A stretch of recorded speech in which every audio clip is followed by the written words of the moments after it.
En este video vamos a estudiar dos ejemplos relativos a la distribución gamma.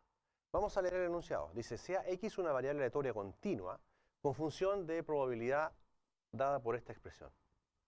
Determine la esperanza, la varianza y la probabilidad de que x sea más grande que 1 y encuentre la ecuación que permite calcular la mediana de esta distribución. Entonces, cuando tú miras una expresión de este tipo, inmediatamente tú piensas en una distribución gamma primero, porque está definida para los reales positivos, y segundo, porque es la multiplicación de un polinomio por una exponencial, que es el caso de la distribución gamma. Lo único que te falta acá es saber cuál es la constante. Pero una vez que tú identificas este núcleo, este kernel, es suficiente para saber que la distribución es gamma. ¿Cómo podrías averiguar cuál es el alfa y cuál es el beta? Bueno, tú te acuerdas que la distribución gamma es 1 partido por gamma de alfa por beta elevado a alfa por x elevado a alfa menos 1 por e a la x partido por beta. Esa es la densidad de una distribución gamma alfa beta. Entonces, en este caso tú te das cuenta que el que está haciendo el papel de alfa acá es el valor 2, porque esto está escrito como un 2 menos 1. Por ejemplo, de aquí tú puedes sacar de que alfa vale 2 y que beta vale 3. Por lo tanto, x tiene una distribución gamma con alfa igual a 2 y con beta igual a 3.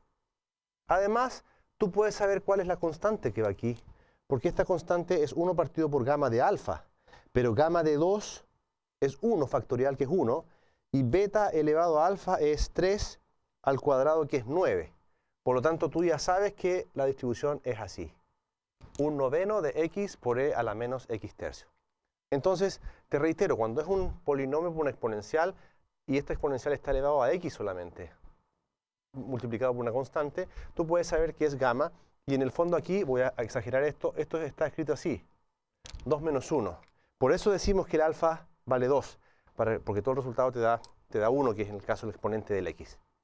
Una vez que tú conoces eso, si quieres calcular la esperanza y la varianza, no necesitas hacer ninguna integral, porque tú ya sabes, miras tu formulario y te das cuenta que la esperanza de una distribución gamma es alfa por beta.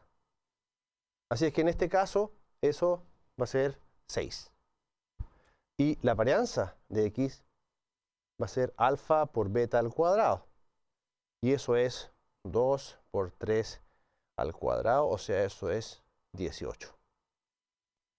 O sea, lo que resta es calcular la probabilidad de que x sea más grande que 1.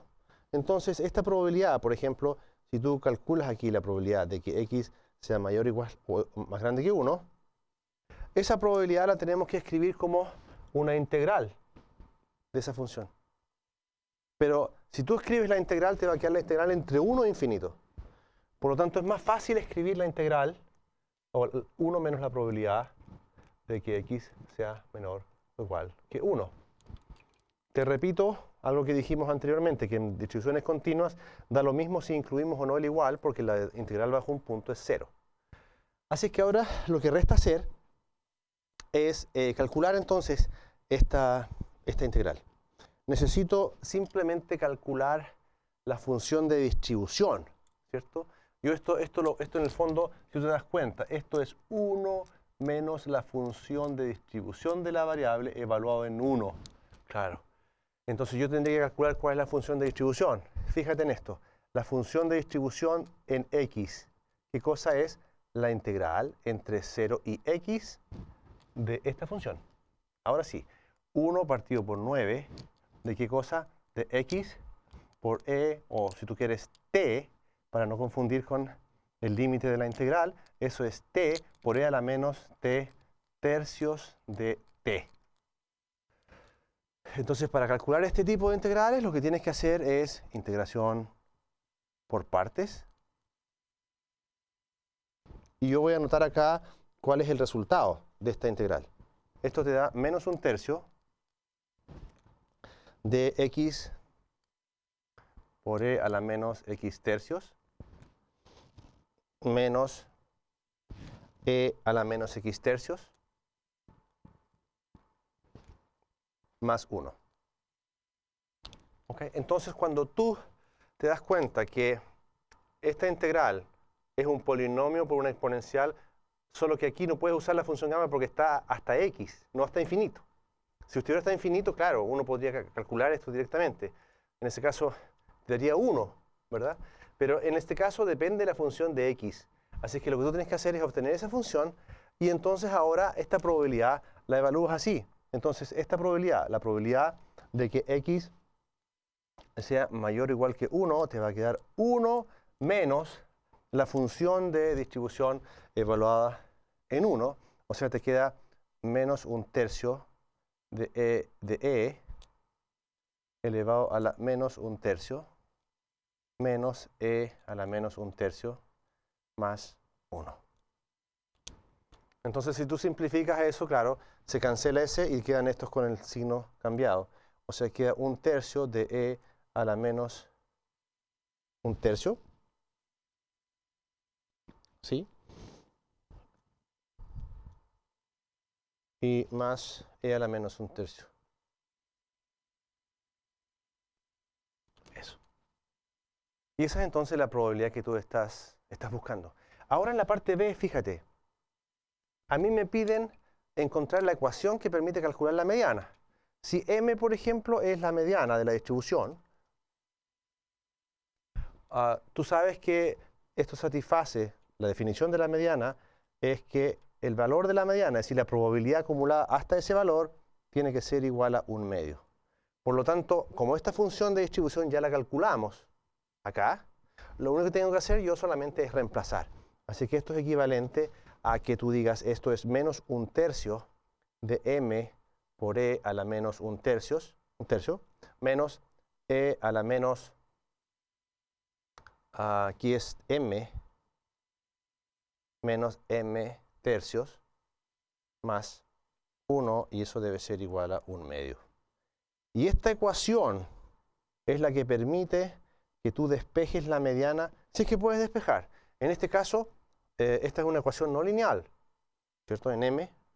Por lo tanto, tú puedes buscar alguna forma numérica de evaluar de encontrar este m. ¿Okay?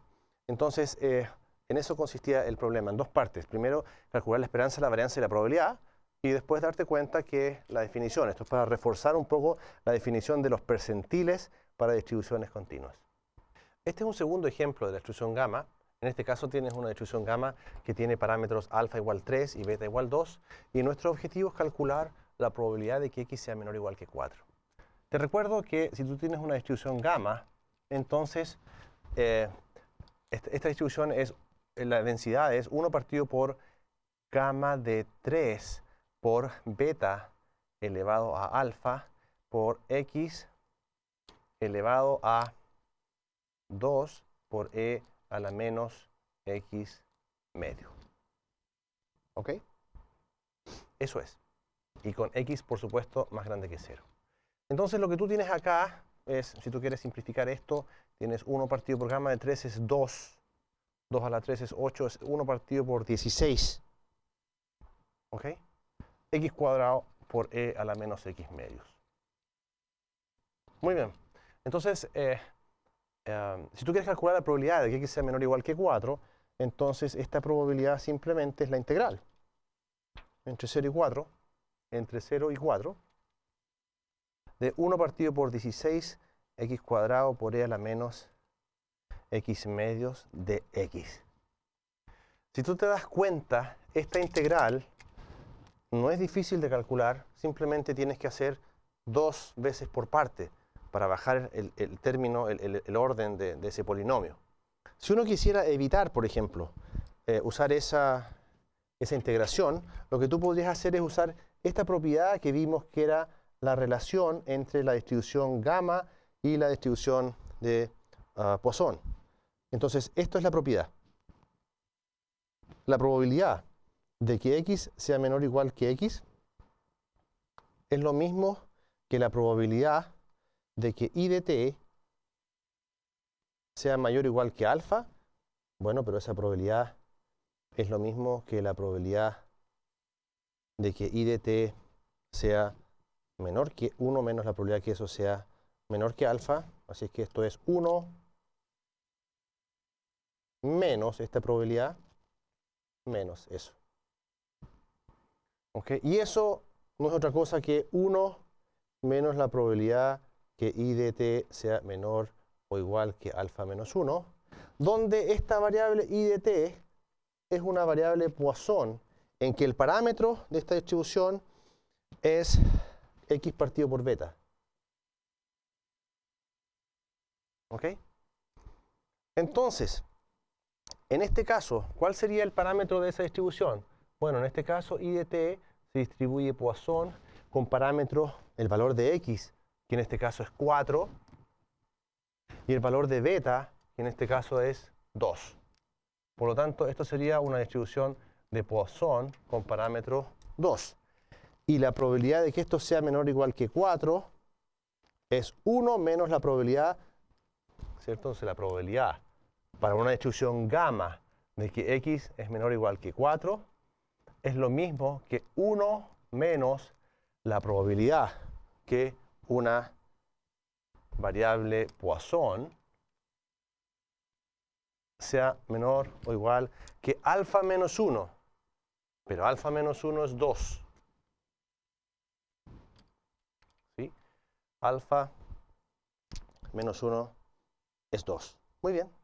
Entonces, muy bien. Eso es la probabilidad de que esto sea menor o igual que alfa menos 1. Entonces, si tú calculas esta parte, fíjate, calcular esta parte significa integrar por parte 2 veces. Ah, pero si estuviera entonces más alto, si fuera el valor de este fuera más grande, tendrías que hacer integración por parte muchas veces. Esta propiedad lo que te permite es que tú puedes pasar a esta probabilidad que es Poisson. Entonces, fíjate cómo sería de sencillo. 1 menos. Y acá, esto es la probabilidad de que sea menor o igual que 2, significa la probabilidad de que x, y sea igual 0, menos la probabilidad de que y sea igual 1, menos la probabilidad de que y sea igual 2. Y esto es 1 menos la probabilidad de que y sea igual a 0 en una distribución de Poisson es lambda elevado a 0 por e a la menos lambda partido por 0 factorial menos la probabilidad de que de y sea igual a 1. Eso es entonces lambda elevado a 1 por e a la menos lambda partido por 1 factorial menos la probabilidad de que y sea igual a 2. Esto es lambda al cuadrado, que es 4, por e a la menos lambda partido por 2 factorial. Muy bien. Y esa probabilidad es muy simple de calcular. ¿Por qué? Porque esto lo calculas en una calculadora rápidamente. Entonces, este es un ejemplo en que tú muestras cómo esta propiedad, que es la relación entre la Poisson y la gamma, esta propiedad o esa propiedad, te puede ayudar para calcular probabilidades que podrían resultar ser conducentes a hacer muchas veces integración por parte y lo puedes simplificar acá. Con los computadores del día de hoy esto es irrelevante, porque esta probabilidad tú la ingresas a cualquier software razonable y la puedes calcular rápidamente.